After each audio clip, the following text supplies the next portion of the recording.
Cursed film productions have been a residual smear on the shine of Hollywood myth-making for as long as the medium has existed, with most of these cosmically put-upon features coincidentally skewing towards themes of the divine and the devilish.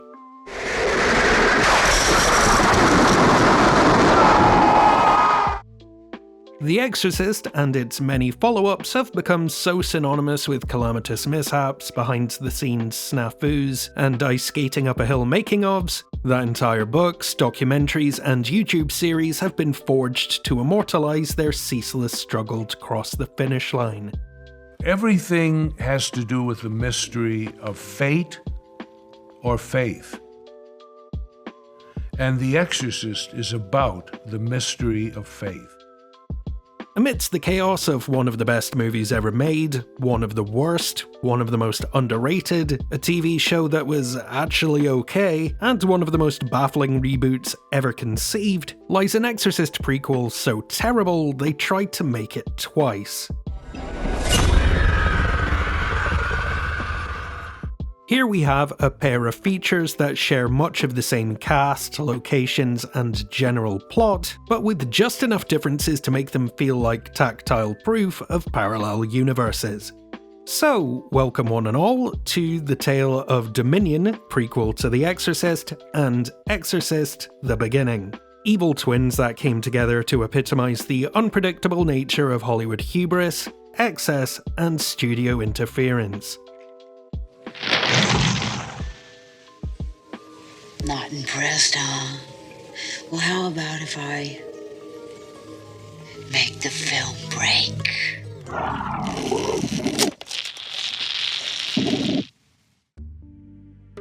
After 2 sequels and a dollar signs in the eyes successful 25th anniversary re-release of the seminal original in 1998, an Exorcist prequel was commissioned by Morgan Creek Productions. I am Zuzu. Exorcist author and screenwriter William Peter Blatty declined any involvement after being financially stiffed on the first film and creatively cucked on the third. While The Exorcist's director William Friedkin openly mocked the idea. It's not even a blip. It's not a pimple on the asshole of humanity. Once the studio settled on John Frankenheimer of The Manchurian Candidate to helm the project, a tentative 2003 release date was revealed. On the surface, all seemed calm, but beneath these stagnant waters, a team of screenwriters was paddling furiously, trying to crack this ecclesiastical code without the man who had mastered it twice. A short time later, and with some words clumsily smeared into the shape of a script, Frankenheimer was forced to surrender the directorial chair due to a sudden illness, a condition that would unfortunately take his life in just a matter of weeks. Without a creative lead and on the precipice of principal photography, Paul Schrader stepped in to put this ghost to rest. The scribe behind Taxi Driver and Raging Bull, who had proven his directorial credentials with Hardcore and American Gigolo, was tasked with integrating thousands of disparate pieces tossed together by predecessors who were either clueless, cast aside, or now dead. After $35 million and months toiling in the desert heat, Schrader screened an assembly cut of Dominion, prequel to The Exorcist, for the folks at Morgan Creek Productions. But when the credits rolled, there were no screams and no applause. The title of this can only be labeled It's an actual movie. Locked Can't Doors. be. The only terror came from a room of suits watching their money swirl down the tubes. The only thing that piqued their curiosity was how a film could make so little narrative or visual sense.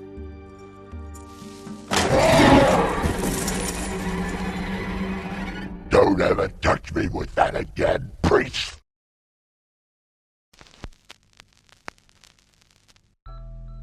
"25 years before Father Merrin embarked on his mission to save Reagan McNeil from the clutches of evil, he encountered the demon Pazuzu in the Kenyan desert, an experience that would reaffirm his faith and lead to the bloody events of The Exorcist. Based on a few lines from an infinitely stronger film, this takes the George Lucas approach to franchise expansion by trying to build an operatic epic from the pebbles of some flavor text. He's had experience. I didn't know that. 10, 12 years ago, I think, in Africa. The exorcism supposedly lasted months. I heard it damn near killed him. I'm not going to bury the lead here. Dominion, a prequel to The Exorcist, doesn't work. But there are a few thematically and artistically potent moments that warrant a considered appraisal. Are you so arrogant, Marin? That you would involve the rest of the world in your crisis of faith? That you would deny to someone what you once cherished simply because you now doubt it? Opening in occupied Holland in 1944, we're shown the grotesque extent of human malevolence when a Nazi lieutenant gives Father Merrin an impossible choice. Pick 10 innocents to be executed, or look on as we arbitrarily murder 100. Well, they're your flock. You live among them, so you choose. I will not. You give me 10 of them, or I will kill them all. This scene, and to a much lesser extent the remaining events that unfold throughout Dominion, seem to understand why The Exorcist perseveres in the cultural and critical consciousness. If you took the supernatural elements away from that film, it'd still work as an incisive, brilliant drama. While this prequel seldom succeeds in achieving anything close to that, it does attempt to ground its morality in human choice and insidious influence.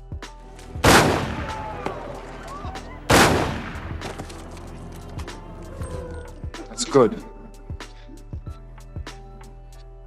And who shall be next? It's interesting to note that this opening decimation is not so different from what Pazuzu is constantly trying to do in The Exorcist. Mock and break those who put stock in a deist god who refuses to intervene on behalf of those who love and need him the most. It's all right, Father, I'll let you pray. Because I know something. You see?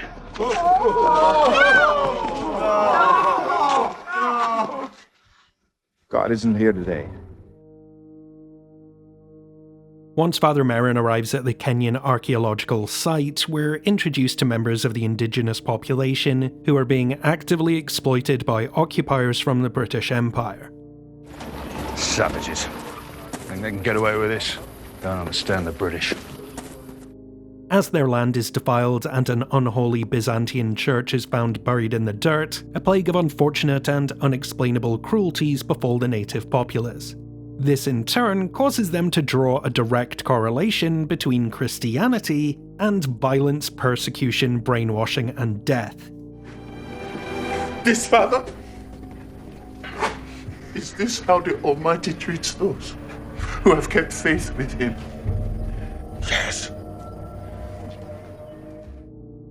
Which is a damn clever way of framing a period piece through our contemporary understanding of the indoctrination and vile atrocities perpetuated by colonial rule and Western religious intervention in Africa. While Dominion touches on the bloody hands of the Western world, white ignorance and racial prejudice, unfortunately, it never grasps them for more than a few seconds before moving on to something altogether less interesting. And this is the fork in the road where Dominion loses its way and never returns to the right path. When looking at this footage, you may have noticed that much of it's a stuffy, affectless gruel more befitting a made-for-TV spin-off than a theatrical release. The framing is uninteresting, shot compositions have no depth of field, almost every image is lacking in colour, contrast, or dynamics. There are sights that should shock that instead elicit disbelieving giggles or drooling snores, because Dominion is aggressively, anaesthetisingly dull. Sure, you'll see a priest flying in slow motion, the physical incarnation of sin derping around like a less horned up version of Jeffrey Combs in From Beyond, and an ending that approximates Neil Breen having a series of brain bleeds. The rest of the time, though, you'll be putting toothpicks under your eyelids just to see it through to the bitter end. Had Schrader been afforded a decent pre-production period and given the go-ahead to give the broad outline of the script a page 1 rewrite, Who knows, maybe he would have delivered a large-scale thematic precursor to his late-in-the-day masterpiece, First Reformed. Instead, well... Stop! When the studio begrudgingly dusted off Schrader's Dominion cut, they shaved it down by an hour and allocated a mere $35,000 to complete all the visual effects, ADR, color grading, editing, and sound design required to turn this from an assembly cut into a minimum viable product. Now, for context on how little a figure that $35,000 is, for a film of this size, scope, and pedigree, you'd probably be hoping for $10 million just to get it out the door. And oh howdy, are the visual effects here a real you get what you pay for lesson in where not to skimp on the expenses. The color grading process feels like it was entirely skipped. The only thing that looks more shit-the-bed embarrassing than this cackle of hyenas is the moment where they're eaten by a herd of computer-generated cows. I don't have a whole lot to say about this.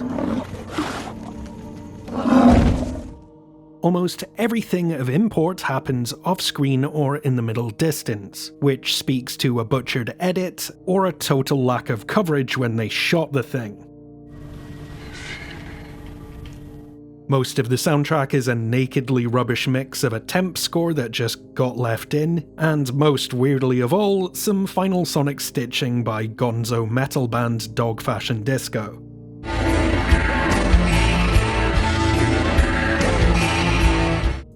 Elsewhere, Foley is missing or substituted with stock sound effects, ADR is non-existent, and audio cues are outright bungled, like when the British military ceremoniously lowers their flag to the sound of taps, an American military song. It's not only absurd, it's an insult. Clearly, this isn't the film Schrader wanted or intended, but unfortunately, it's as close to it as we're ever likely to see. Many of Dominion, prequel to the Exorcist problems, exist on a molecular level that no additional time or money could have ameliorated. Other issues stem from concessions made for the producers holding the purse strings. Be quiet, I won't hear another word!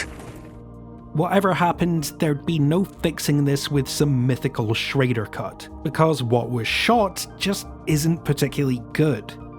It's an assembly cut of an unfinished work, one that was almost erased altogether before any of us got the chance to see it.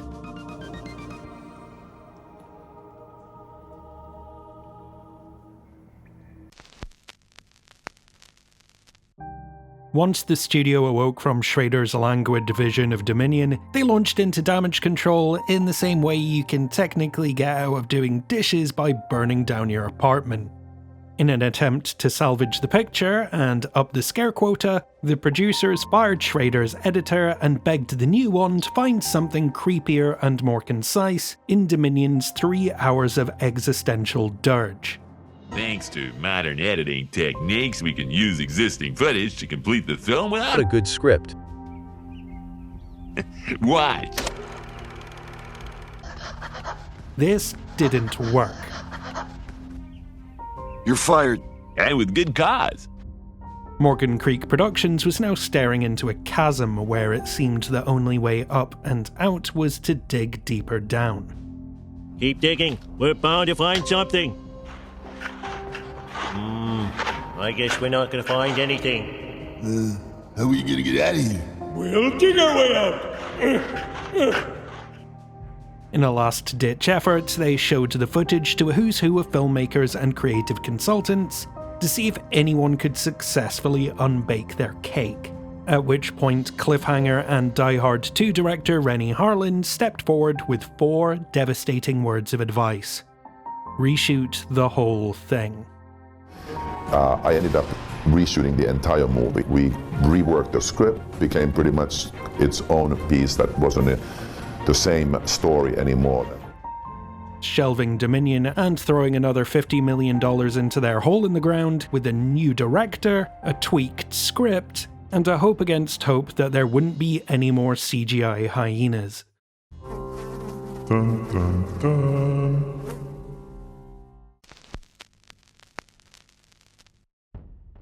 25 years before Father Merrin embarked on his mission to save Reagan McNeil from the clutches of evil, he encountered the demon Pazuzu in the Kenyan desert, an experience that would reaffirm his faith and lead to the bloody events of The Exorcist.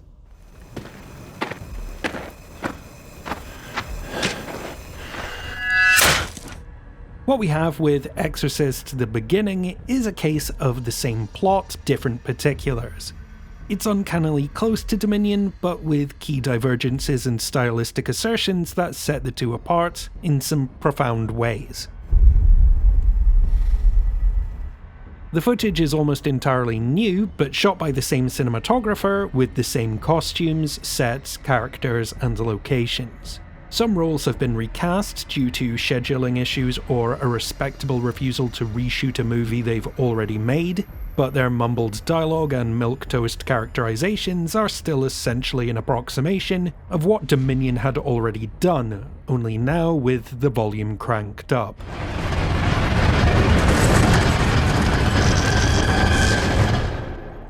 The devil isn't so much in the details, but in the broad tonal temperament, adherence to genre conventions, and points Harlan opts to emphasize or outright replace. Most notably, much of Dominion's scuffed-up nuance and dejected historical commentary has been completely abandoned in a transparent attempt to dumb down and streamline things towards jump scares, creepy encounters, and a whole lot of the power of Christ compels you blah blah blah. The power of Christ that compels you! This time the cuts are quicker, the imagery's more explicit and omnipresent, making this a monumental pivot from Schrader's insistence on stewing in the humidity and sand of spiritual rot. Now, you'd think I'd be appalled at the notion of sacrificing intellectual ideations for the immediacy of crucifix-wielding acts of sacrilegious violence. Yet, in this instance, Harlan's total reimagining of what an Exorcist prequel could be is neither inherently good nor bad. The Beginning is unquestionably a stupider and less narratively ambitious work that doesn't give a tuppenny fuck about colonialism or the mass cultural erasure perpetuated in Africa by the Catholic Church.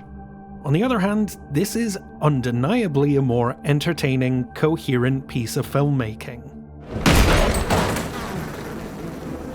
Sure, Schrader's attempt had all those lofty ideas, but they were delivered with all the verve and vitality of a tranquilized marmoset slowly tumbling into a bog.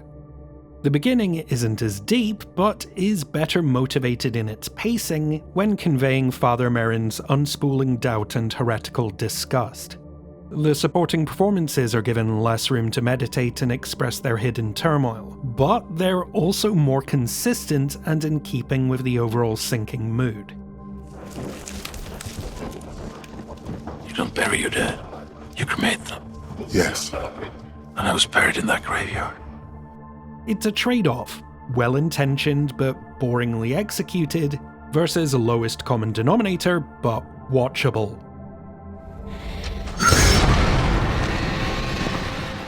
This film also delivers honest-to-God affecting moments.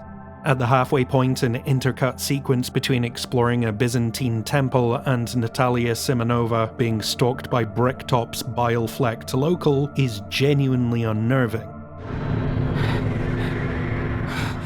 A failed ritualistic exorcism becomes the most compelling moment in either iteration of this story.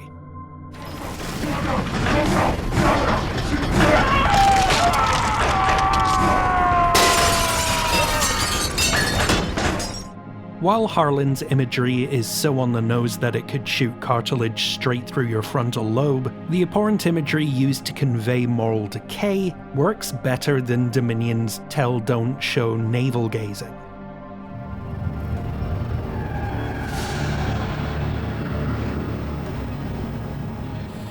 Unfortunately, choosing explicit over implicit often veers from enjoyable into a head-tilting absurdity that betrays any attempt to establish a mood or sense of tension.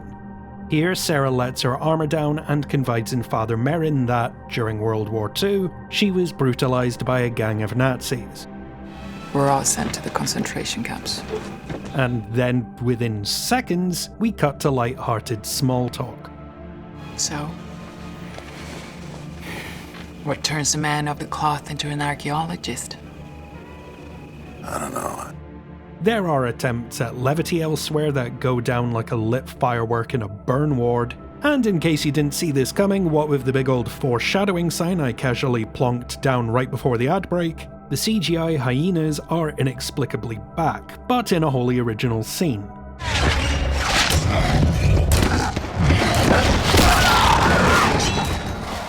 While they're trying to function as imagery that reflects the uncaring cruelty of nature and how environmental factors corrupt innocence, the lamentable execution makes this more ha-ha funny than, oh no, that child is being shredded alive.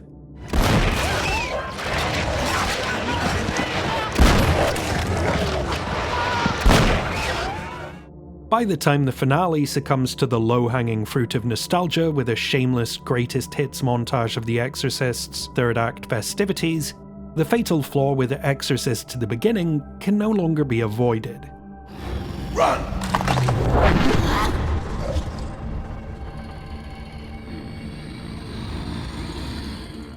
This is a shallow, silly, and outright unscary thing born from a feature that's the opposite of all those things.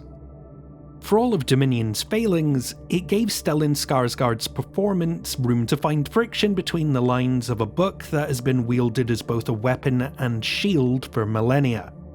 By comparison, here he's just a pious dork strolling through a haunted house.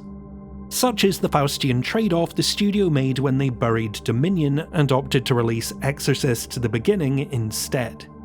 Whereas Friedkin's original and Blatty's third go-around both proved you can challenge, entertain, intellectually enthrall, and superficially engage an audience all at the same time, both of these attempts at a prequel to The Exorcist cannot reconcile their desires for populist approval and critical consideration. They fractured the themes, split the difference between two sides of the same counterfeit coin, and released them separately. The bland-looking one that's boring beyond belief but trying to say something substantial, and the one with the sleek sheen and popcorn set pieces that's dumber than a dozen Boondock Saints.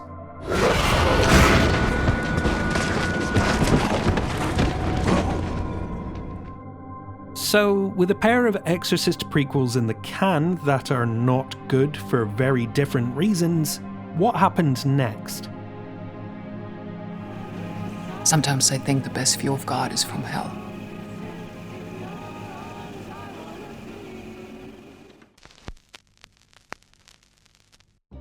With all the money spent on the now shelved Dominion and Harlan's second try mulligan of a motion picture, taking the pre-marketing budget to $85 million, Exorcist: The Beginning debuted in theaters in the autumn of 2004, ate crow with the critics, and came nowhere close to rescuing Mill Creek Productions from their sunk cost fallacy fugazi.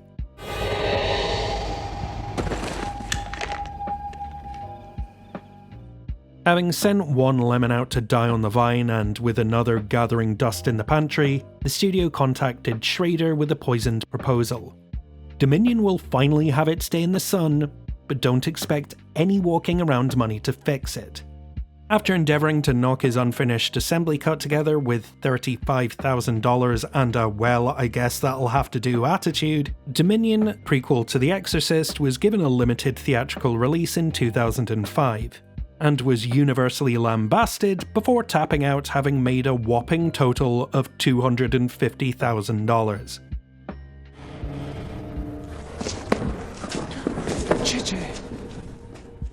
And so ends a tale of pre-production woes, remaking a movie that hadn't been released, hiring one of the greatest writers of a generation on the condition that he doesn't write anything, and those goddamn computer-generated hyenas. All for the distinction of being bad movies that still aren't the worst this series has had the indignity of spewing out. While I tried to be balanced with the pros and cons for both Dominion, prequel to The Exorcist, and Exorcist: The Beginning, I feel I need to clarify something here. Neither of these films is good, The biggest surprise of this whole thing is that I prefer the take on this material made by the man behind Cutthroat Island over the one put forward by the genius behind Bringing Out the Dead.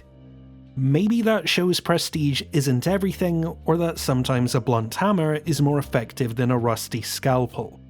Really though, I think it just shows how nonsensical this whole affair was from beginning to end. A story of an Exorcist prequel so shite they made it twice, and wound up with less than nothing to show for it. A Captain Howdy Hurrah for Jennifer C, Claire MD, Becky O, Kay Krause, Jennifer Fetish, Reed Stoven, CC Sings, and Nicholas Le Revere, and a precarious staircase for all these amazing folks who support us over on Patreon. So, have you seen the prequels? If you have, which do you prefer? If not, what's your favourite exorcism-related film? As always, the best way to support us is to like, share, subscribe and leave a comment on these videos, and if you're in a position to do so, consider checking out our Patreon at the link in the description below to join the In Frame Out Film Club, our private Discord, and get your name in the end credits. As always, thank you for watching. Until next time, this is In Frame Out.